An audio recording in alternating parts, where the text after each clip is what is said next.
We're going to go through recruiting specifically at a macro level view, going deep into like the little nuances in this process. So we're going to be talking about everything from setting up the foundations before you actually start hitting the recruiting button to sourcing candidates, cold and warm. So the outbound attempt stuff and the inbound attempt stuff.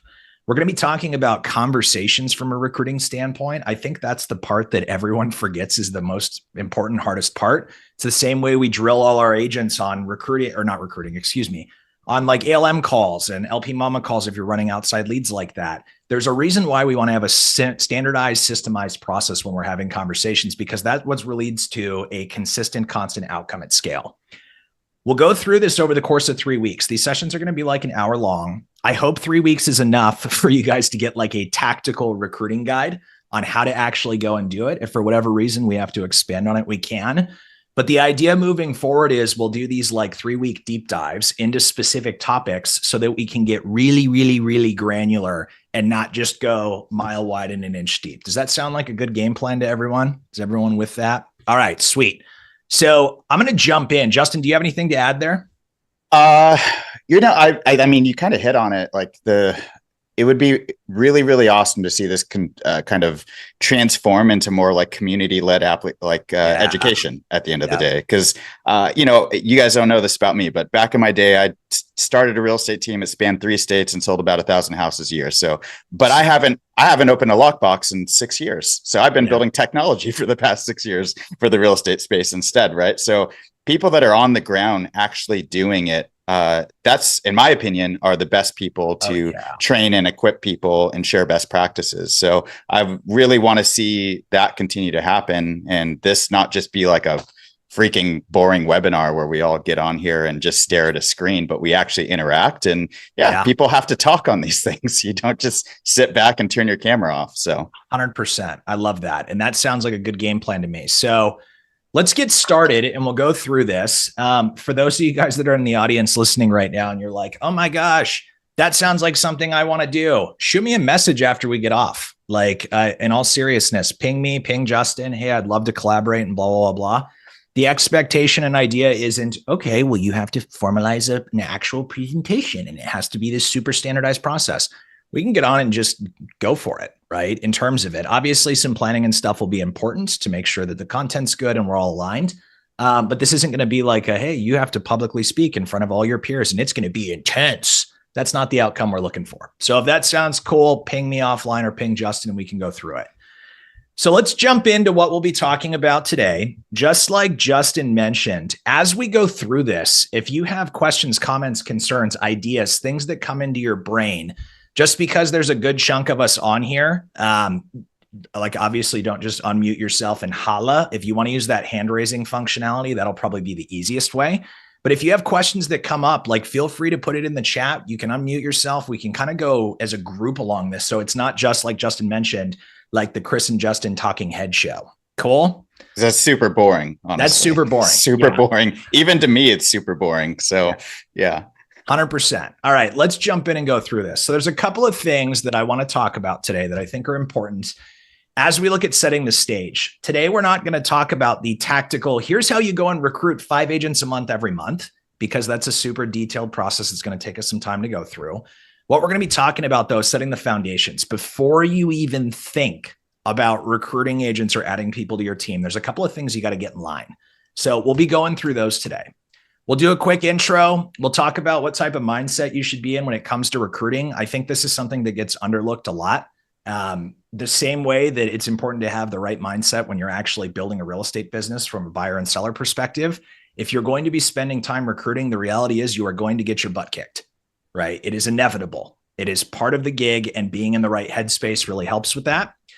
We'll talk about model and what type of model, I guess, is important and makes sense when it comes time to recruit. You got to make sure that value prop actually matches the type of agent avatars you're going for. Otherwise, you are going to spin your wheels and it's going to suck.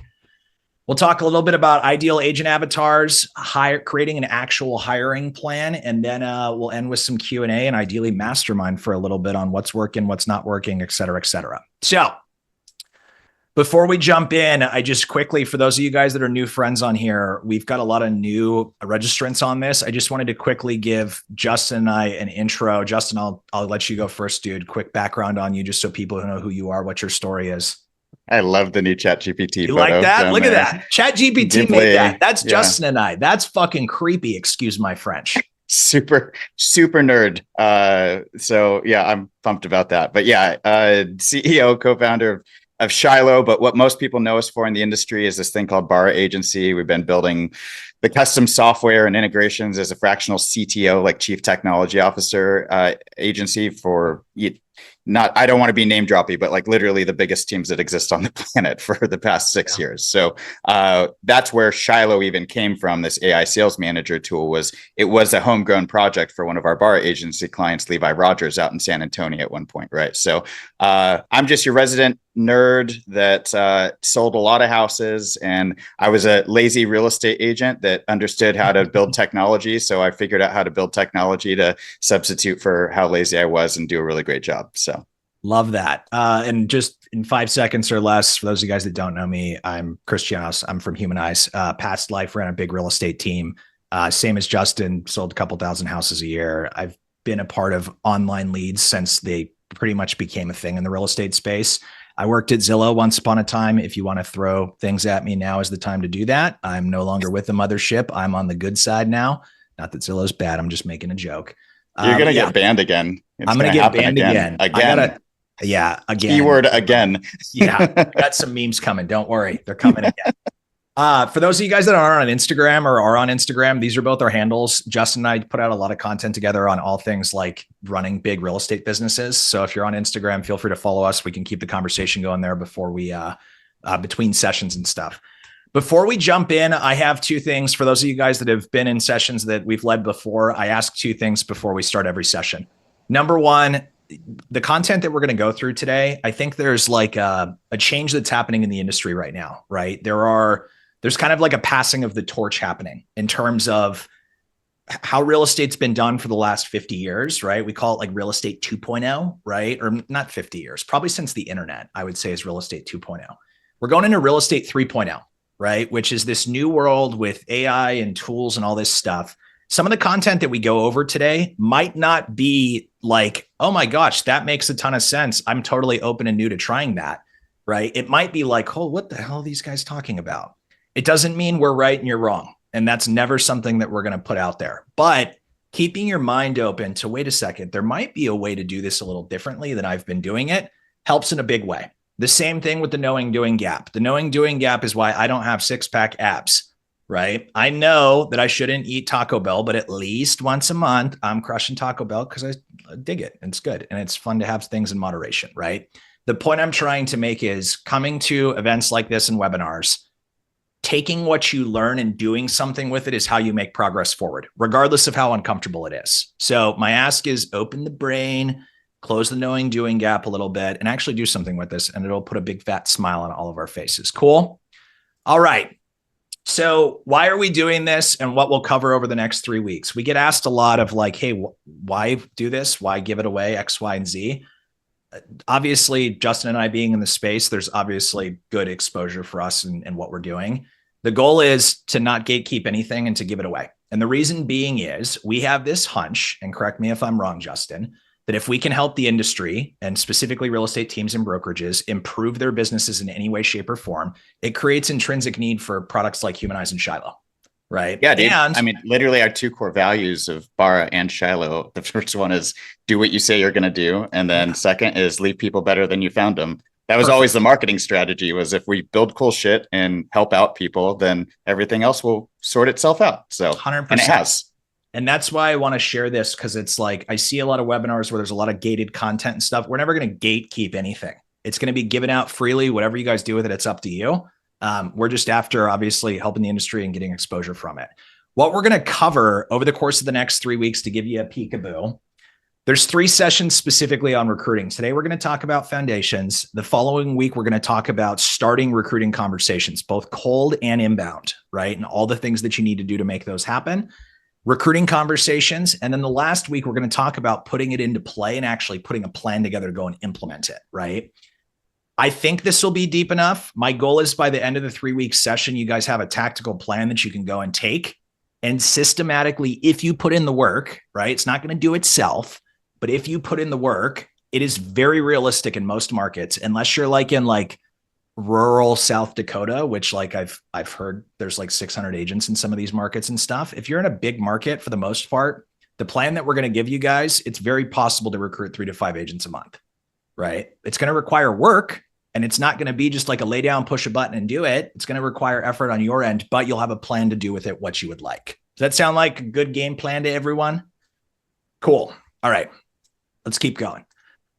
So I want to talk about what type of mindset we should be looking at as team leaders right now specifically. If you've ever seen Zoolander, it's really, really ridiculously good at recruiting. There's a couple of points that I want to drive home that are really important. Real estate teams and brokerages, for you guys that don't know this, statistically turn over at around 35% annually. And I know what you're thinking, Chris, my brokerage or team doesn't turn over at 35% annually. That's okay. That's the national statistic when we look at it. The reality is we are in a high churn industry, right? Over the course of 5 years, 85% of agents fail out. Knowing that we're in a high churn industry, consistently recruiting is so ridiculously important. It's not even funny, regardless of the scale. And I talk to a lot of, and Justin, you've probably encountered this too. We talk to a lot of smaller teams that are like, oh, well, I have my 10 agents and I'm good. I don't need to add anyone.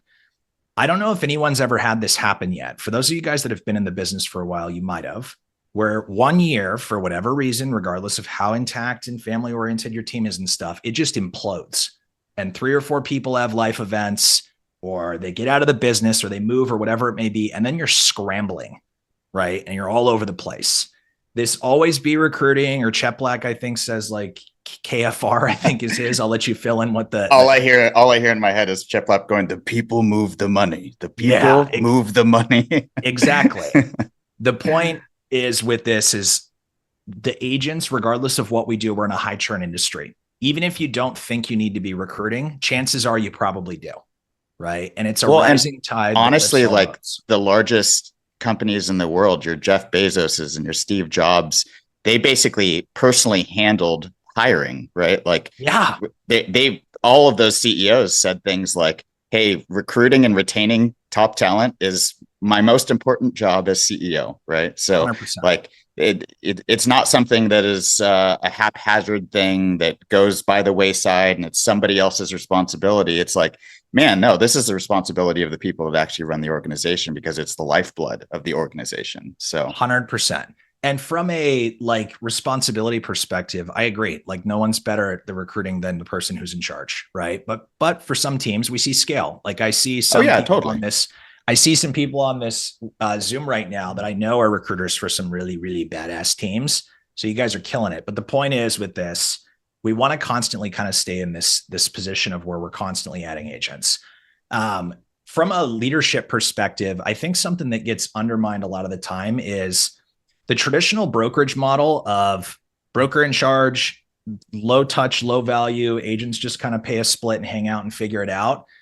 This might be an unpopular opinion, and that's okay. I think we're going away from that pretty quick, right? In terms of what agents expect now, they expect certain things from a brokerage, and it's inevitable that they're going to go look for it if they're not getting it from you. So there's a couple of things I want you to think about. Every single team or brokerage for the most part, should have a recruiting goal that they have posted. I know a lot of people that literally have like a Post-it note on their desk, right, of what they're going for on a monthly basis. What gets measured gets improved. So from a like getting tactical perspective, I think something that everyone should have, and maybe you write this down right now, is what is your goal no matter what on a monthly basis? Maybe put it in the chat if you want some public accountability, but setting a goal is super important in having this from a consistency perspective. And ideally what we're doing, right, when we're putting this into practice is getting really, really tactical. I don't know about you guys, and Justin, you probably have done this, right? As we're both growing companies and stuff. When it comes down to it, time blocking to make sure that we actually have time devoted to do these things is super important, right? The same way, Justin's laughing. Yeah, it's like literally the only way anything gets done. If you don't time block it, the world takes your calendar away from you. So yeah, Nikki Corcoran from Chinati Realty in Boston says we had our quarterly meeting and my rock is to recruit 20 agents in Q2. Hell yeah, that's awesome. Go.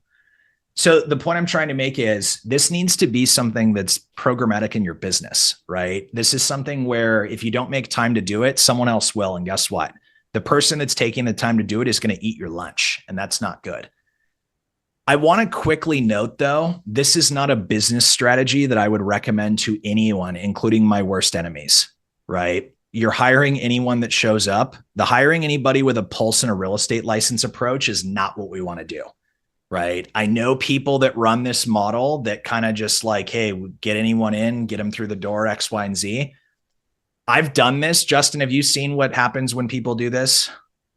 Yeah, there's just like no culture like Yeah. inside of the organization, which is like the retention piece of things, right? So like having a soul inside of the organization matters for retaining. I mean, hell, like George Lawton is like one of my favorite examples of this. Like that guy has retained agents that could have gone out and started their own teams like freaking 10 years ago kind of thing. But they stay because this is an incredible culture that exists inside of the Lawton team that people don't want to depart from.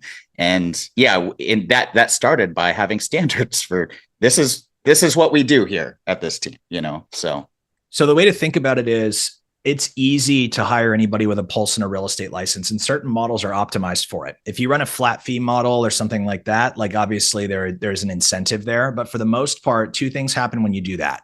You experience ridiculous amounts of churn, and I call it a culture nuke, right? If you hire anybody with a pulse and a real estate license, they are going to come in, and for the most part, not every time, but eventually you will have someone that poisons your ecosystem, right? Where they're not a fit from a 3Cs perspective.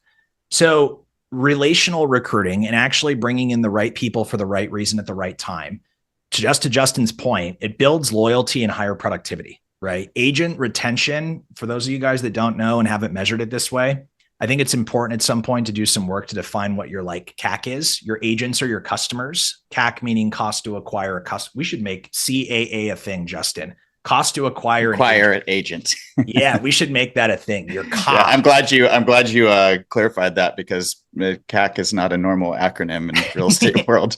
That's a SaaS acronym. Yeah, 100%. We're PG here at Humanize. The point I'm trying to make is if you bring in the right people for the right reason and don't just hire anybody with a pulse and a real estate license, it's going to lead to a much better outcome. The 3Cs should apply. And for those of you guys that are like, Chris, what the hell is the 3Cs, right? Culture, character, and coachability. Before you think about anything for an agent, I don't care if they've sold 500 houses in the last 12 months, right? If they don't fit your org from a culture, character, and coachability perspective, guess what happens long-term, right? It doesn't matter how good they are. They become a culture nuke, and that's not good. We should put culture nuke on a hoodie, Justin. That's honestly, like, in my experience, that one's the hardest one, right? You have a super high performing team member that is kind of like a little bit of spit in the punch bowl, you know. It doesn't matter how much spit, a little bit of spit in the punch bowl kind of ruins the whole punch bowl, you know. So those are the hardest ones because you justify performance, but it's crazy. Usually that person ends up forcing your hand at some point and you're forced to let them go, or they leave you high and dry at some point because the character wasn't there and you were so scared that it was going to happen. And then once they left, the organization actually got better, you know. So that's really, really hard to navigate, you know. So let me tell you guys, like, from a firsthand experience perspective, I have terminated, and Justin, I'm sure you have too. I've had to terminate really high performers before because they were morons from a culture perspective, right? And I know that sounds harsh. I promise you, if you want to send a message in your organization that you care about the culture and about the vibes that are going on in your org, when that happens, I've done it. I've terminated someone that was selling 30 houses a year, right? The rest of the team, when something like that happens, do we think that things like that build team cohesion and they build belief in you as a leader? Yeah, that's a hard conversation to make. That guy was making me probably 150 grand a year in company dollar. And guess what? It didn't fit from a culture perspective, and it just wasn't going to make sense at scale. So these things add up. I've also heard it said culture is simply being able to culture is simply an environment where people understand how they win and how they lose. Like the rules, the boundaries are clear, basically. So nobody nobody gets caught off guard if they get fired for this thing, because that happens every single time that happens, right? Justin, can you So say that again? So, like for the people in the back, how do you define culture? culture is like defined as culture is an environment where people understand how they win and how they lose. And the rules Got are it. clear. The rules of engagement are very, very clear, right? Hey, on this team, you sell at least 2 houses every rolling 90 days. If you don't sell 2 houses in rolling 90 days, Yep. then you go on a probationary period for the next rolling 90 days. If that doesn't happen, you're no longer here at our team, because everybody on our team sells 2 houses at a bare minimum every rolling 90 days, and that's really good. It's actually healthy, because then people know that these are the rules of engagement. And if I violate that thing, just like going out of bounds in football or basketball, then some penalty is going to occur. Right. Yep. So, and then also on the winning side, like, okay, here's the top of that as well, so like this culture thing is both on or the retaining portion of this. I witness a lot of people that are scared to be the bad guy, right? Yeah. They're scared to be the bad guy. They're scared to hold the line on these things. But I promise you, when you do it, it builds a much more cohesive culture and organization. And actually, people are more productive per person in the organization, the stronger that the culture is. So, you know where I think that comes from, Justin, and this is just a side note for you guys that are like into like DISC assessments or Myers-Briggs. I think as leaders in real estate, we're all like probably super high D, super high I, and maybe even like higher I than D in most cases, right? When I think of most team leaders from a personality perspective, there's a little bit of like lack of confrontation in there and avoidance when it comes to difficult conversations. There's a book that I read recently because I personally struggle with that. It's called Crucial Conversations. If you've never read that before, that book is specifically about having difficult conversations like that with employees and people like that. Super good read. Blinkit. It's a good little app to get summaries and stuff, but just some food for thought there. I'm the same way, by the way. I don't know about the DISC thing. I mean, I think I'm DI, but like Enneagram wise, I'm a 7, and 7s are conflict averse. So I had to learn how to be okay with conflict. So rip the Band-Aid off. Yep. All right. So there's 3 things that, if you're looking at this, is as we start looking at like, hey, what type of model and what are things that I should have from a non-negotiable standpoint?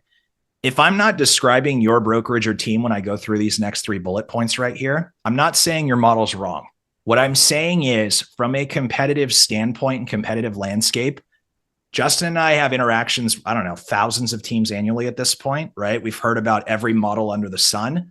I can share with you the teams and brokerages that are growing like weeds align around these 3 things. And I'm not saying if you don't have these 3 things, you're in a bad spot, but it's something to be conscious of. You want to know what your competitors are doing. You want to be competitive in your landscape. So there's a couple of things. Commission structure. And I know what you're all thinking, Chris, that shouldn't be my primary value thing. This is 90% of what agents care about consciously, which sucks. And it's not cool. And it's the complete opposite of what should happen. But for the most part, this is the single biggest thing that agents in their head are making decisions around. Do not get into like comp wars with people, because that is a race to the bottom. That's not what I'm saying. But you need to be competitive in your marketplace for your value prop and all that stuff. Because if you're not, my camera froze because I put a thumbs up and that camera does that. That's so weird. From a value perspective in commission, you have to at least be competitive with what's going on in your marketplace. Otherwise, you're going to spin your wheels a little bit. Lead generation and support.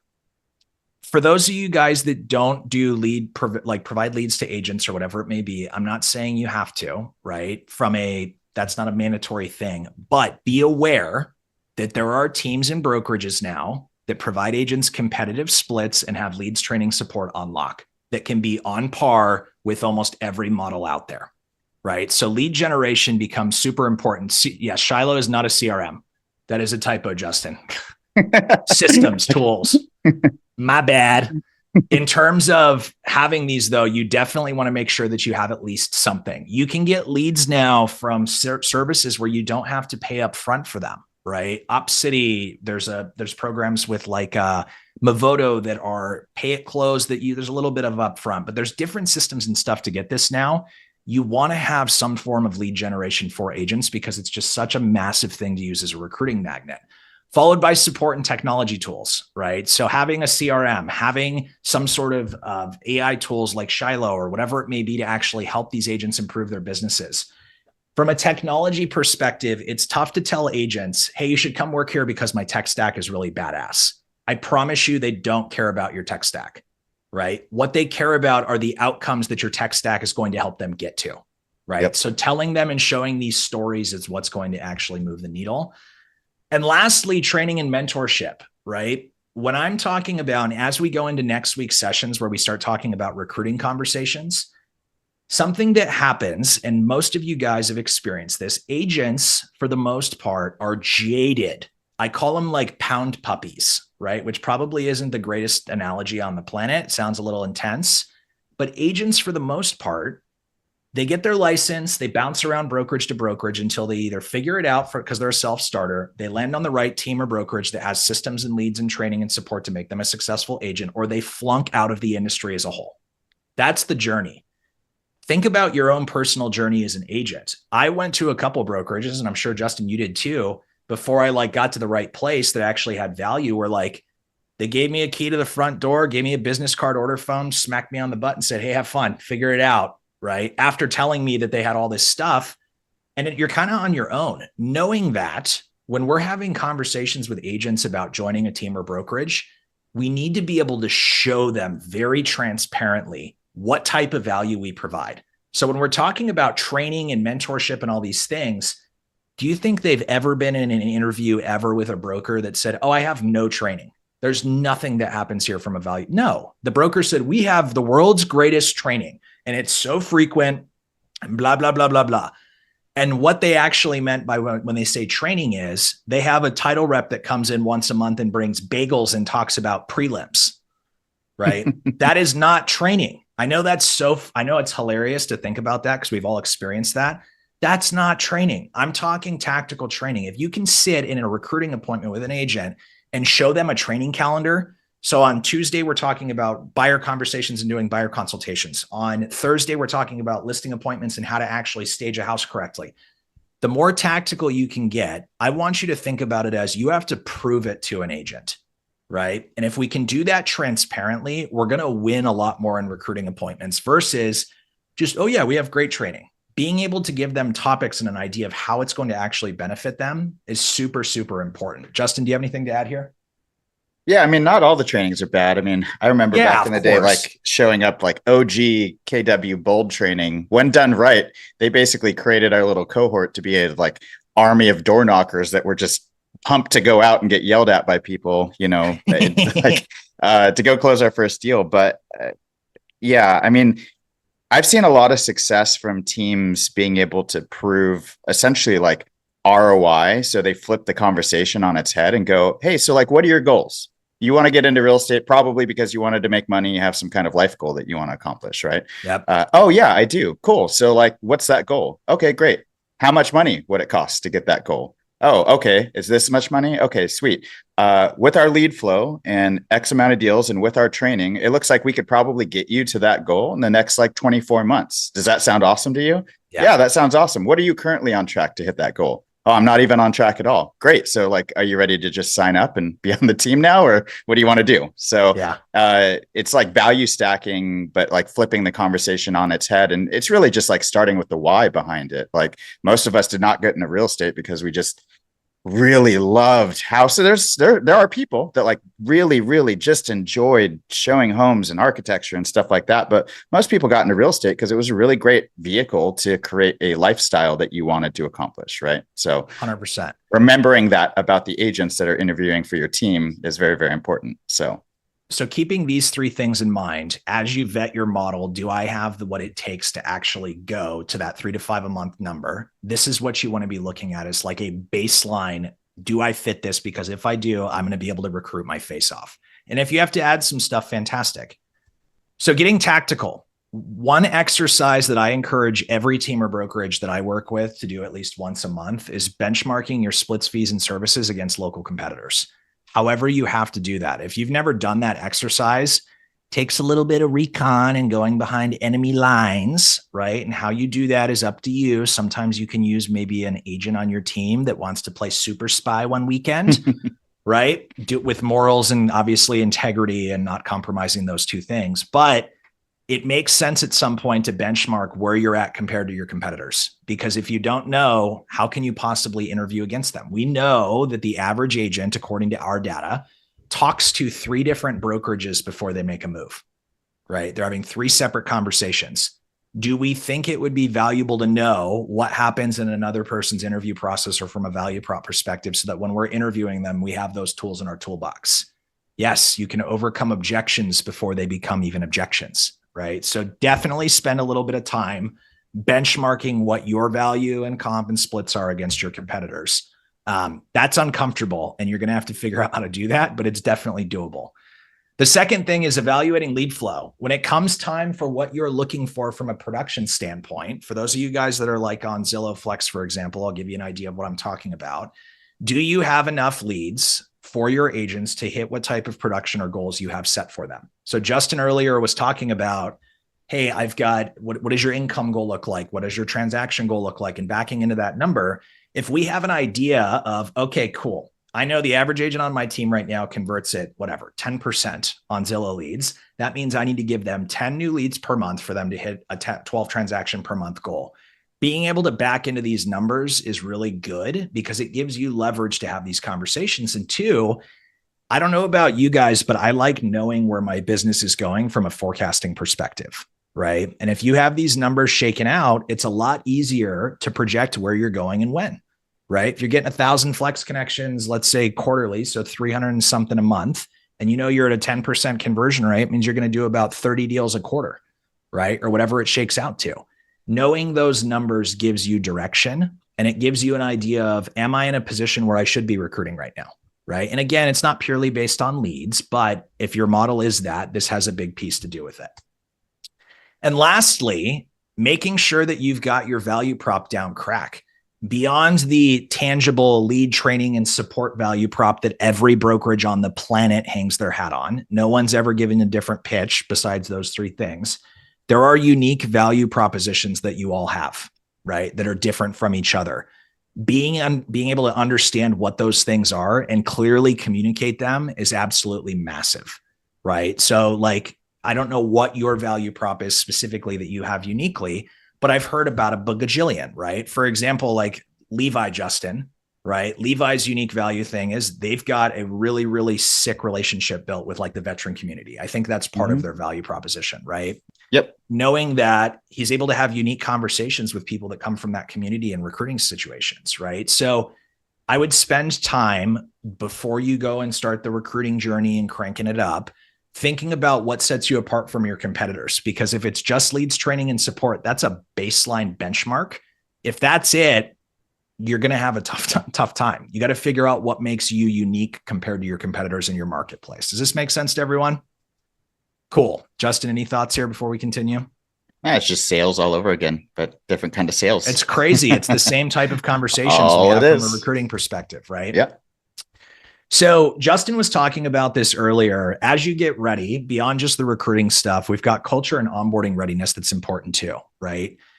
If you don't define what your culture is, it will define itself, which is not good. It's doable, but I would rather be a little bit more proactive with it.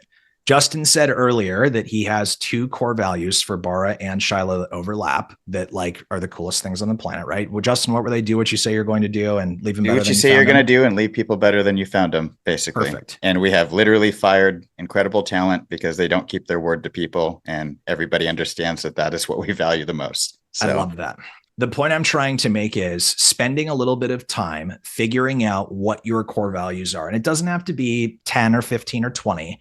There's this really cool thing now called ChatGPT. For those of you guys that have been living under a rock, the speed at which you can do these things now is really, really cool, right? I know, for example, like when we were coming up with ours at Humanize, Stripe has a really good core values and like our operating model page that you can Google and look up. That was a really strong starting point for us in terms of like how we were going to structure it.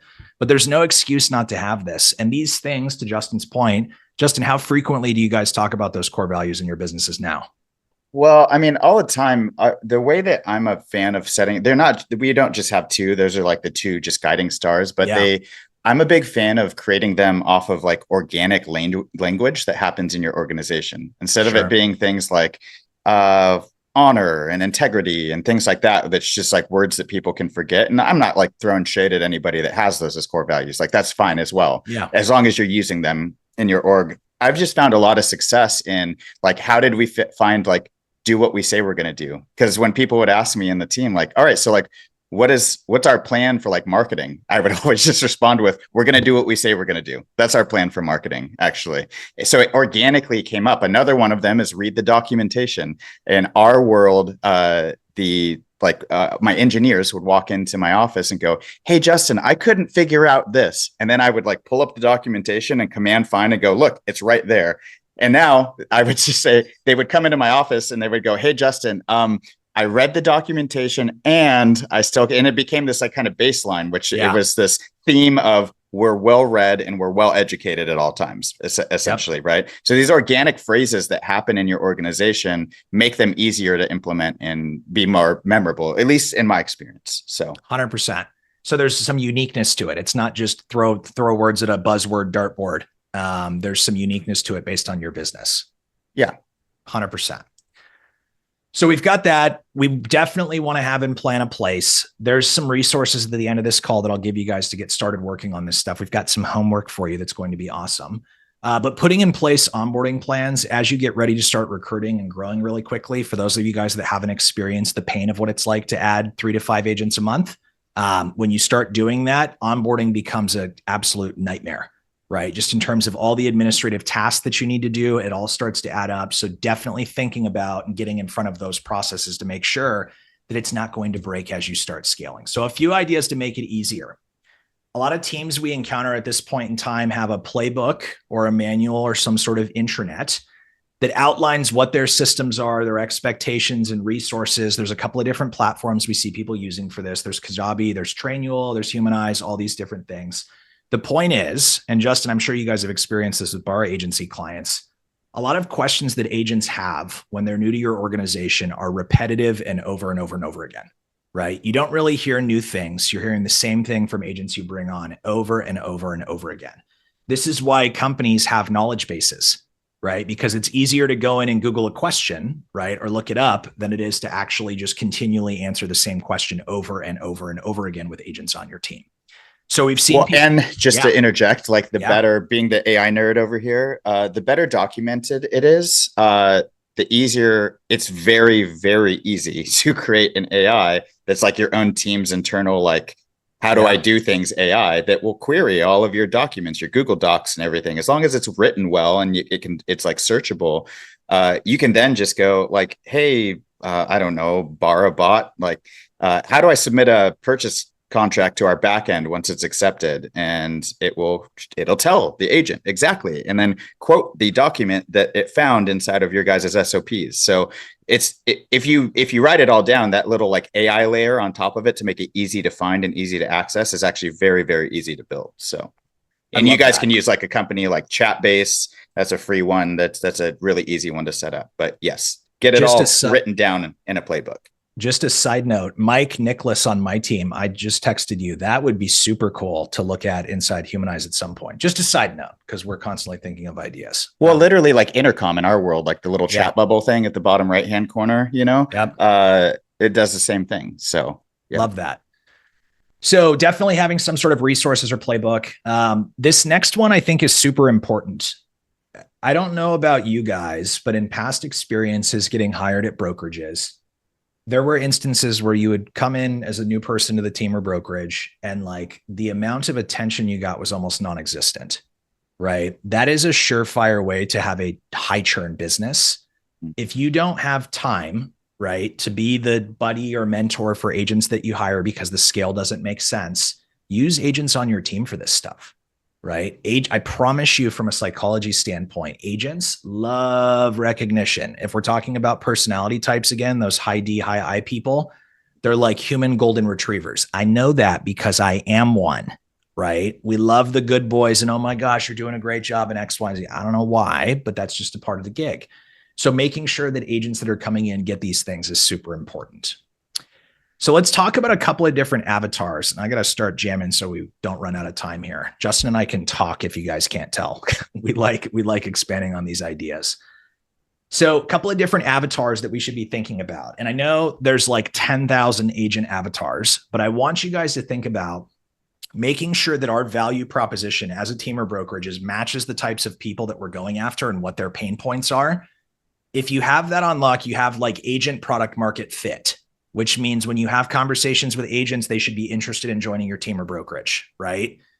If your value prop doesn't match the type of avatar that you're trying to get in front of, you probably won't even get in front of them. But two, if you do, you're not going to get a whole lot of them across the finish line, right?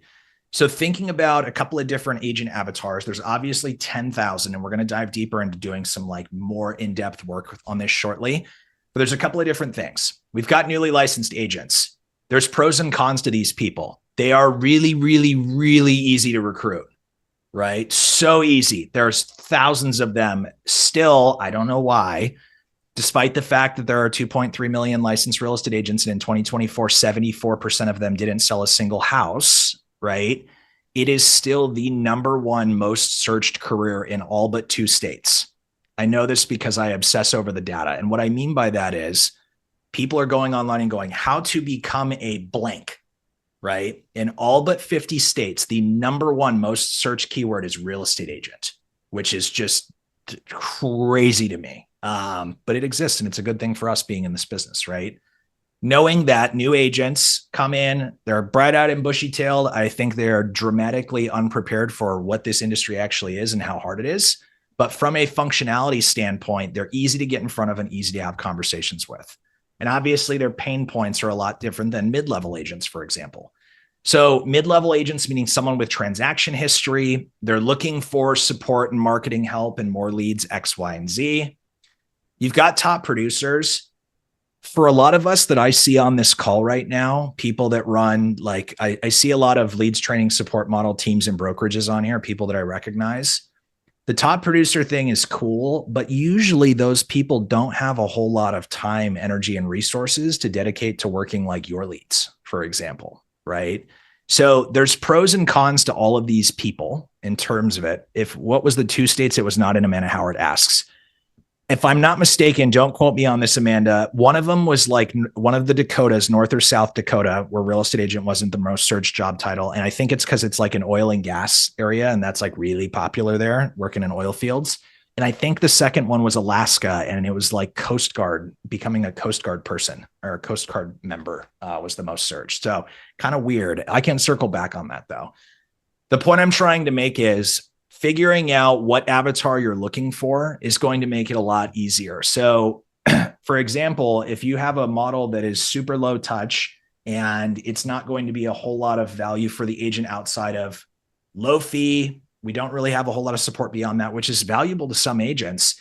I probably wouldn't go after new agents if I was you, because they're not going to sell any real estate, right? Going after more of those mid-level and top producer agents are going to fit your model better. So knowing what these people's pain points are super, super, super important as you get ready to start recruiting. Because again, and I'm going to drill this into everyone's heads, if your value proposition doesn't match the pain points of agents, you're going to have problems. And that's when you spin your wheels, and you don't want to do that. And then obviously, last little category, some people like these people, others don't. Pre-licensed agents, right? For example, like I know Chinati, for example, Chinati Realty Group, I think their recruiter Nikki's on here.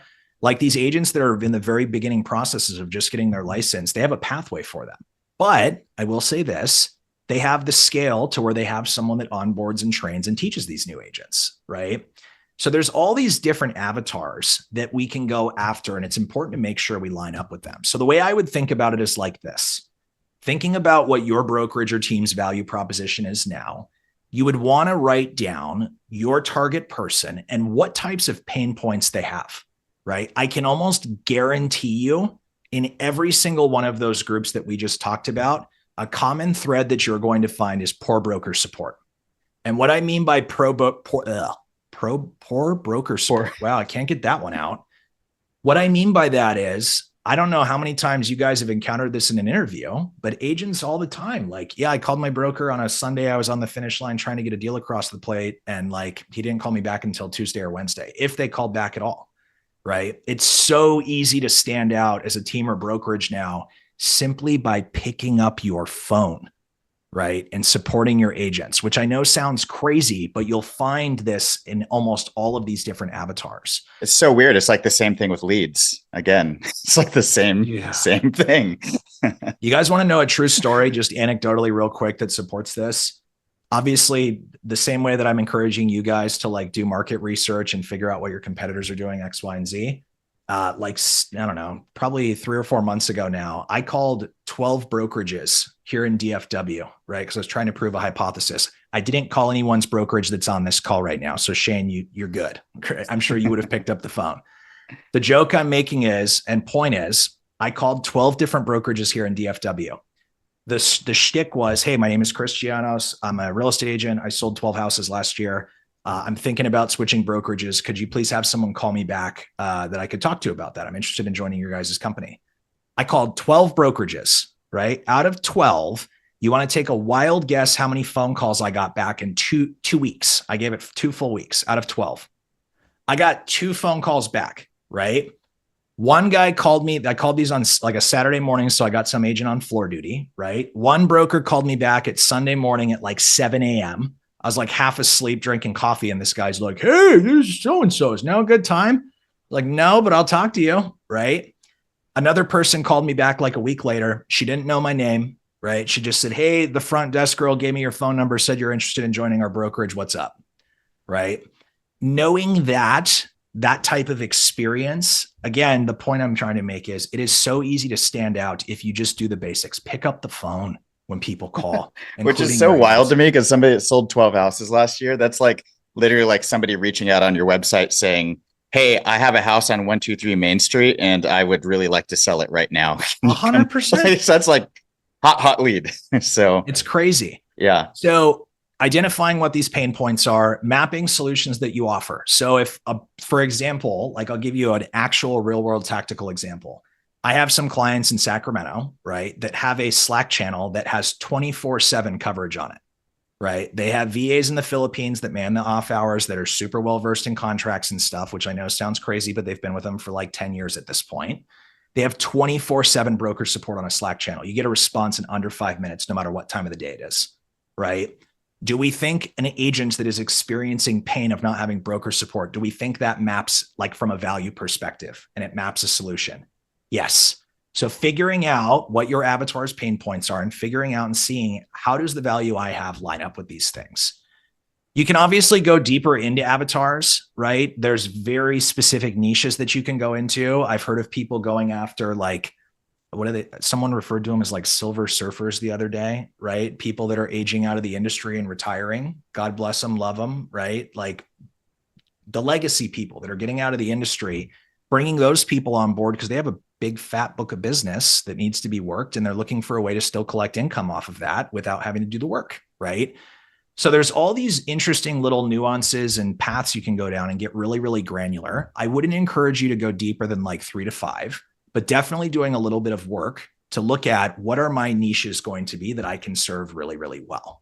Do you think that it would be wise like to start with like 1 or 2 kind of avatars? Like these are the 2 pawns that we pick from. Like we newly recruited agents and mid-level agents. We're not looking for top agents. We grow those in our team or whatever. Because it feels like you'd probably have to create separate presentations around it, right? Because each one in the whole like mapping of what each one avatar wants, it's just wildly different. And the cool thing about it is if you can solve people's pain points before they even have to mention them, this weird thing happens where it's like, I don't know, you go out on a first date and you guys are like speaking the same language and finishing each other's sentences. You're like, oh man, that person just gets me. They understand me. That same thing happens in an interview to the person that's on the other side. If you're like, oh yeah, we fixed this, we did this, we did this, we did this. And you're like a mind reader at that point. And they go, oh my gosh, this team just gets me. They understand me. I'm ready to sign up for them, you know? So here's the way I think about it. 3 is like the perfect number I would think about, right? Cool. Having 3 different avatar groups purely because the more niche you get, the smaller your TAM is, total addressable market in terms of agents, right? So I would pick 3 and I would go deep on them. And it's not to say, hey, Chris, I don't hire anyone outside of these 3 types of avatars. Flexibility is important, but if you build something for everyone, no one will come. Yeah. right? Build something for your target audience, because to Justin's point, I'm telling you, when you get on a roll in a recruiting conversation, and I tell people this regularly, certain conversations, I would always close the same way. And we'll go into this more when we talk about recruiting like conversations and how they go. But when you get on a roll and you go through a really good pitch, I could get an agent in 15 minutes to sign a contract. 15 minutes, literally over the phone, right? And it was not a hard close, pushy, gross thing. It was walking them through my value prop, and I know that they're going to fit, and then closing like this. Hey, so if all this sounds good, Justin, I think you would be a great fit for my team. What I'm going to do, if you're cool with it, is I'm going to send you over an offer letter with everything we talked about at a 30,000 foot view, so you have it in writing. If all that looks good, just shoot me back a thumbs up, and I'll send you over an independent contractor agreement, and we can get you slated for onboarding, right? Guess what happened like 60, 65% of the time? They would go, can you just send me the contract? I'm ready. And you're like, okay, perfect. I didn't even have that. That's like the best type of sales, to Justin's point, is where you don't have to sell. You explain, you lead them to self-discovery, and they get themselves across the finish line. You line up the values, and then it's basically just assumptive closing. Well, it seems like this all works out. Yeah. You just ready to get going, or? Yeah, I love that. So homework, if you're a doer, right? And this little girl got an A+ on her paper. This should be you, our next session, holding up your homework. We're going to send you guys over, after we're done, a resource you can download on generating an agent persona one pager. So to Justin's point, there's like 3 different sections on here where it's going to walk you through mapping what type of agent you're going after, what their pain points are, and how you can help them solve those problems from your value prop perspective. So it's a one pager that has 3 things on there that'll help you guys walk into this, so you don't have to do all of the work yourself. This is that knowing, doing moment gap thing, right? You have it, spend 15 minutes doing it after we're done, right? Or whenever it may be, because that work will give you clarity, and you'll start to notice it as you have more recruiting conversations. You'll go, oh shit, this person doesn't map my outline that I did, right? So it's a really cool tool. And one pro tip on the personas, and like avatars is another name for them, is like, you give them names that you're going to remember. So like the best companies that I know of, like your Lululemons of the world, that are very good at, and quote unquote, indoctrinating their employees when they onboard. Indoctrinating. Yeah, it really is. It's like an indoctrination process when you sign on for a Lululemon. It's almost like cult-like. They have their own words for everything, which is good, actually. But they have words like, oh, hey, that's a Susan. Oh, what's a Susan? We all know what a Susan is. Susan is a 30 to 40-year-old female, probably stay at home, within this body type, and is usually looking for this kind of clothing. So that way they can very quickly spot, oh, that's a Susan, and then play the mind reader game and help Susan find the stuff that Susan wants to find very quickly in the store, right? So give it a name that you'll remember. So 100%. Zillow has like Bruce the buyer, right? Alan the agent, Larry the lender, right? And I haven't worked at Zillow in a decade now, and I still remember those things because they brainwashed me. And it also allows you to communicate it across your team very quickly. Like, oh yeah, we just recruited a new gal. She's going to be, the best. She's going to be the best Sally that we've ever hired at the team, and everybody understands what you mean. So, yeah, okay, perfect, love that. So do your homework. So I want to go through this quickly because we only have a couple minutes left, and I want to have some time at the end to do some Q&A. There's 4 things. And the cool thing is you don't have to go do these things yourself. We're going to be covering these in the following concurrent sessions, right? So there's a reason to show up to the next sessions. What I would do if I were you, immediately when you leave this session today, get a goal in place, right? Over the course of the next 90 days, how many agents are you going to recruit come hell or high water, right? It doesn't have to be unattainable. Although I always recommend, and Justin, I'm sure you do too, in any business setting situation, figure out what's realistic and then add 20% to it, right? Yep. Just because that pushes us to do more as people. So our brains work differently. Yeah. When you do that, right. Actually, figuring out what your achievable goal is, and then crank it a little bit, because Justin and Chris are going to push you guys for greatness. We're going to talk about next week the sourcing and strategies, right? So how to actually get conversations started, whether it be cold calling or email or social or job board, all these different things that we can do. We're going to walk you through the sourcing strategies and setting up a budget. Before our next session, I would for sure figure out and think about a little bit. Okay, if I'm going to recruit 15 agents over the next 90 days, how much am I willing to spend on that? Right. And it doesn't have to be purely budget. It can be time too, right? Time is a cost. but thinking about what does that mean to me and what am I willing to pay for it? We're going to talk about onboarding and retention methods. So from an onboarding perspective, as we start to recruit agents, what are the systems and processes that are going to be in place, whatever that looks like, to make sure that not only do we get them through the administrative part of onboarding, I'm talking about onboarding onto the team so they start fast, right? Where it's not just, okay, you got all your paperwork signed, bye. That's not a recipe for anything winning. So getting these things in place are what we're going to cover in the next sessions. And then obviously come to sessions following, because that's what we're going to cover number 2 and 3. So a couple of things. We'll have some time for Q&A. There's a couple of key takeaways that I want you guys to think about. From a recruiting standpoint and a mindset idea, this thing, recruiting and consistently bringing agents in, it's a rising tide that lifts all boats. Don't hire anybody with a pulse and a real estate license, but always be recruiting. Always be thinking about it. From a model perspective, before we start, you want to make sure that you're competitive. Do the recon to figure out in your market if you're competitive, matching other models. I'm not saying, Bruce, I run a real estate team and we have all our agents on 50-50 splits. You're not going to use a comp as like 100% flat fee brokerage. That makes no sense. But from the people that you're competing apples to apples with, are you competitive, right? Identifying with the one pager that we're going to send you, who your avatars are and why. Right? What their pain points are and what you can help them solve with value that you currently have without having to change anything.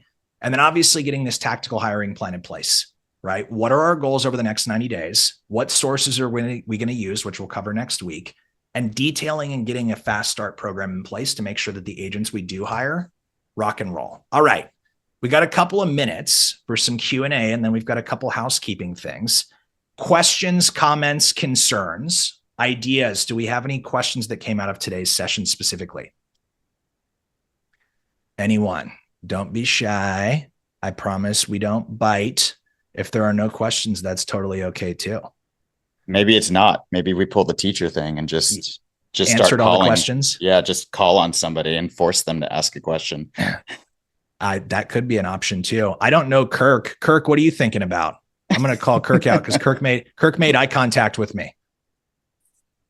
I think this is all incredible, especially the avatar. I think we train agents to look for their ideal client avatar. So why should we look for the same thing in who we recruit? So I think that's okay. I love that. Nikki's got a question. Nikki, how are you? I'm doing great. How are you guys? We're good. Is this your first session you've been on, Nikki? Yeah. I'm cool. super pumped. V jealous of that block wall over there. Yeah. What do you got, Nikki? What's the question?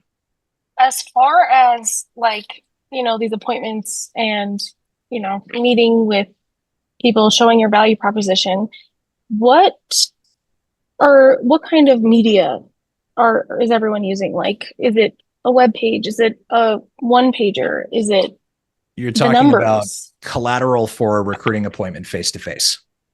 Yeah. Or, over the phone. Yeah. So we'll go deep on this next week from like a recruiting process, but I'll say this. We recommend, so to give you some context, like last year, we had about 25,000 agents go through Humanize. So I've got eyes on a lot of recruiting appointments and how they go and all that cool stuff, right? What we see the highest conversion rate with, no matter what, is a 2-step interview process. Right? A quick, whoa, why does the balloons happen? That is and now it's just frozen. I got to figure out how to turn that off. The point, Nikki, 2-step interview process. So like a 15 to 20 minute long, what we call like a phone screen or discovery call, which is just does the agent fit from a culture, character, coachability perspective? And is there a fit with their pain points and your value prop?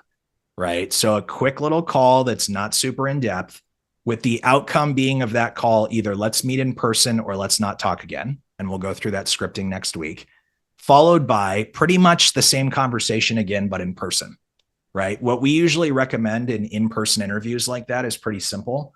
You want to run through your value prop, explaining the how, not the what, right? And what I mean by that is, for example, like Nikki, give me an example of something that you think your value prop is. So we agents should come work for us because blank. What is something that you guys offer value-wise?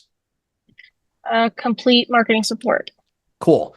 So you could tell an agent, hey, we have complete marketing support, or you could tell a story. saying, hey, so as an agent on our team, the second you get a new listing and it goes into the MLS, we have a full back-end marketing team that's going to prepare a couple of different things for you that get delivered like magic into your inbox. The first thing is an open house flyer. You don't even have to do anything. It just shows up. We've got door hangers and just listed campaigns that you can use for mail. You get all these media assets sent to your email inbox, where all you then have to go and do is something with that information, right? So the difference between full back-end marketing support and here's how it's beneficial to you and what the outcomes will be it'll help you get to, that's the magic in recruiting conversations. Does that make sense? Finding a way to tie that to revenue as well is also a good move Yeah. if you can do it without making it feel salesy, essentially. And here's what that means to you. Like on average, our agents, when they utilize those tools, you know, they're closing 23% more deals than they did before, or like whatever that is. Also, Nikki, Anton says that you're a rock star. I recognized that block wall that was behind you. So yeah. Thanks so much. So Good just to hear. does that answer your question, Nikki, in terms of how you were thinking about it? We can go deeper on that, obviously. Yeah, I was looking for like specific like, materials, collateral. I love Yeah. like just telling the story though. Yeah, we see people that have like pitch decks, right? We see people that have like slideshows and stuff. To be honest with you, I've never used them that way. I was more of like, let me tell a story and just get my computer pulled up and kind of dance with them a little bit. But if anyone has any examples of that, I'd love to hear about it and see that stuff. Cool. We can cover that for sure, Nikki. Marty's got a question. I'm going to put you on deck, Marty. How are you, sir? Good. Obviously, we use Humanize and New Shiloh users as well. It works for real Cool. estate. More of a strategic question, and if this is a future week, just let me know. But I'm curious what you see as a healthy recruiting portfolio. You got Humanize, you've got internal referrals. We use Courted as well as a way to target some higher end people. Just curious about your thoughts on what's a healthy recruiting portfolio in terms of sources. I'm in the camp of all of the sources, which I know isn't a good answer, right? But like as many as possible. I would just make sure that you're covering, I think there's two primary buckets of agents, right? There's only really two in each marketplace. There's agents that are proactively searching and there's agents that are not proactively searching. Those are the two buckets of people when you look at it at a macro level. I would make sure that you had a couple of sources in each of those buckets, right? So like an example I'll give you, like people that aren't proactively looking, like making sure that you have a presence at local MLS events and stuff, right? Just to build relationships and get in front of those people consistently. Courted is a way, for example, to get in front of people that aren't proactively looking as long as you're picking up the phone and making the phone calls, right? So I don't know if there's a perfect answer. When I think about big scaled out teams, Marty, in terms of size, like a Levi, for example, I don't know, Justin, you're in Levi's business a little bit more than I am. How many sources do they have on a recruiting standpoint? Probably like 10. Yeah. I mean, they're a weird one because they're so like niche down as far as like their core with what they're looking for. But yeah, I would say at least 10, it's just like anything, right? Like you like literally have to treat it just like sales for leads for the real estate. Like the more lead sources and the more diversified you are, the more you can understand them. You can't have too many lead sources or you just don't understand it. But then once you have multiple lead sources, maybe there's paid levers that you can push through each one and you can start to understand the mechanics behind them. But that's not doable if you only have like 3 or 4, you need more than 5. Gotcha. So Marty, let me ask a slightly different question maybe then. Obviously, having metrics and tracking your various sources is critical. How deep do you think I should go on that in terms of, they sign the ICA, or are you ideally tracking actual performance over time and then tracking back to source? I mean, it sounds like we all like that, but that's also a lot of effort. How deep should you go? The short answer is I've always liked to get to a point where like I knew what my CAC was by source, right? And CAC like cost to acquire a customer, but in this case, it's like a CA, right? CAC, cost to acquire an agent. I think that number is important to know. The like figuring out like what an ROI looks like per agent, I think is like a dream that everyone has, right? Figuring out what that looks like. I would be looking at it like this. And the way I've always backed into this, and Justin and I talked earlier about like, hey, sometimes you got to shoot a hostage, right? And get rid of someone that's not performing. I think it's really important. And Justin, I know you guys have worked on this at Barra. Are you laughing at my shoot a hostage? I'm just, you're always aggressive analogies. always.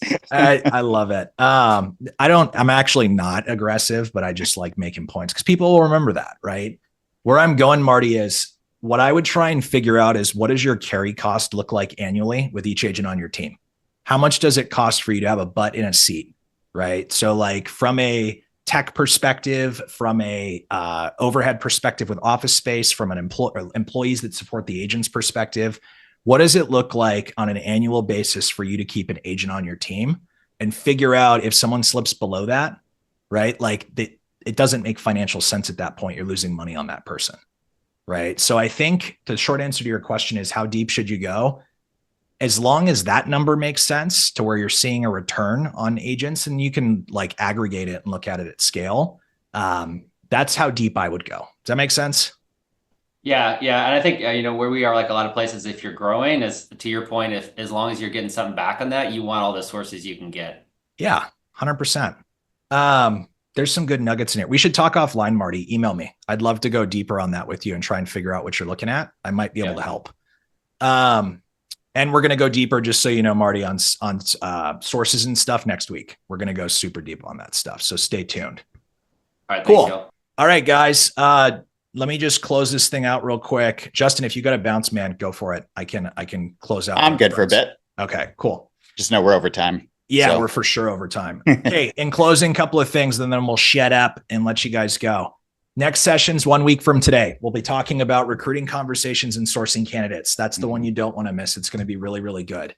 We're going to send you guys some homework after we're done, right? The homework is that avatar guide. Do something with it. Don't just let it sit in your email inbox. It's awesome if you put some time into it. For those of you guys that don't know, right, Justin and I have made a promise that these sessions will never be a sales pitch, ever, right? There might be some little subtle mentions just because our software helps do some cool shit, obviously. If you guys haven't yet, you should check out Humanize and Shiloh. These are our websites. Obviously, no expectations. There's some cool free resources on both of them. But that is the extent we will ever talk about these on these sessions. And lastly, if you're not in our leadership group for real estate specifically, we're going to put a link to it in the chat. Justin, I don't know if you could grab that real quick. This Facebook group is how we keep the conversations going between sessions. So there's all sorts of people from all over the country in these Facebook groups talking about everything from recruiting and onboarding and team management to training and all of the little nuances. Get in there if you're not in there yet, just because that's how we keep the conversations going between these sessions. Justin just threw that in the chat for us, so you can click that and you can get in, and we will go from there. Justin, do you have anything in closing? I'm excited. It's going to be a fun journey, everybody. It's fun to see a bunch of friends on here too. So appreciate everyone's time. I know we went over. We won't do that next week, and I'll see you guys all next week.